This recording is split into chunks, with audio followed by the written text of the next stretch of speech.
I was a boy of 14 seasons when it happened, something I will never forget as long as my bones rest beneath the baobab tree. Our village, Nyandira, nestled along the banks of the great river Njoro, was peaceful back then. The river was our lifeline, its waters sparkling like 1,000 tiny stars beneath the sun. Nyandira was alive, with the sounds of children's laughter, the beat of djembe drums, and the hum of life. Our elders told us stories by the fire every night, warning us of the spirits that lived in the river, spirits who blessed the patient but cursed the greedy. I never believed their tales, not until I saw her. It was during the dry season when the river was low and the land begged for rain. The women of the village gathered at the riverbank to fetch water, their pots balanced gracefully on their heads. My cousin Jabari and I had been sent to catch fish for the evening meal, and we waded knee-deep into the shallows, throwing our hand-woven nets with all the precision we could muster. That's when I saw her. At first, I thought it was a trick of the sunlight dancing on the water. A figure, a girl, no older than me, sat on a rock in the middle of the river. Her skin glistened like morning dew, and her hair flowed down her back like black silk.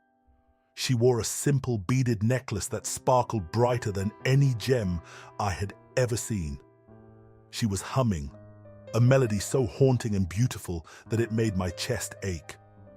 "Jabari," I whispered, tugging on his arm. "Do you see her?" He squinted, but the girl had vanished. "You've been staring at the sun too long," he laughed, splashing water at me. But I knew what I saw. When I told my grandmother, Mama Nyoka, she clutched her walking stick tightly, her wrinkled face growing grave. "The river's daughter," she murmured. "She only appears when the river is in pain. What did you do, Kofi? Did you anger her?" I shook my head fiercely, but the village was buzzing with gossip by nightfall. The elders said she was a spirit, a guardian of the river, and her appearance meant something terrible was coming. The next day, the village gathered at the riverbank to make offerings. Mama Naoka brought calabashes filled with milk and honey. The fishermen sacrificed their largest catch, and the potters laid down their finest clay bowls. I watched from the edge of the crowd as the offerings were set adrift on tiny wooden rafts. For a moment, the river seemed calm, accepting the gifts.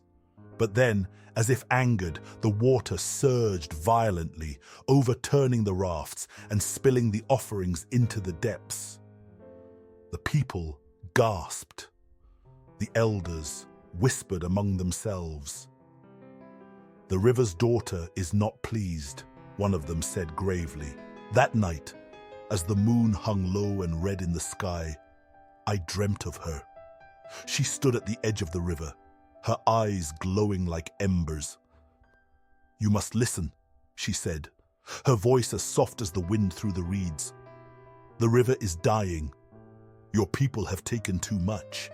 If they do not give back, the river will take everything." I woke drenched in sweat, the words echoing in my mind. I told the elders about my dream. Some believed me, but others dismissed it as the imagination of a boy. Still, the days grew hotter, and the river receded further. Crops withered, fish disappeared, and the people of Nyandira grew desperate. One night, under the cover of darkness, a group of men decided to dig deeper into the riverbed to find water. They ignored the elders' warnings and worked through the night. By morning, the river was completely dry. The village woke to chaos. Livestock lay dead, and the air was thick with an unbearable stench. Then we heard it, the sound of rushing water, not from the river, but from the hills above, a flash flood. We ran for higher ground, but the water was too fast, too furious. It swept away homes, fields, and everything in its path. From the safety of a hilltop, I saw her again, standing in the middle of the raging torrent. Her eyes met mine, filled with sorrow. When the waters finally receded, Nyandira was unrecognizable. Many had perished, and those who remained were left with nothing. The elders declared that we must honor the river, not just with offerings, but with our actions. We planted trees along its banks, banned fishing during spawning seasons, and learned to live in harmony with the water. Years later, as a grown man, I returned to the river. It was full again, alive with fish and the laughter of children. One evening, as the sun dipped below the horizon, I saw her once more. She stood at the water's edge, smiling softly. She raised a hand in farewell, then faded into the mist. And so, the river's daughter taught us the price of greed and the reward of respect.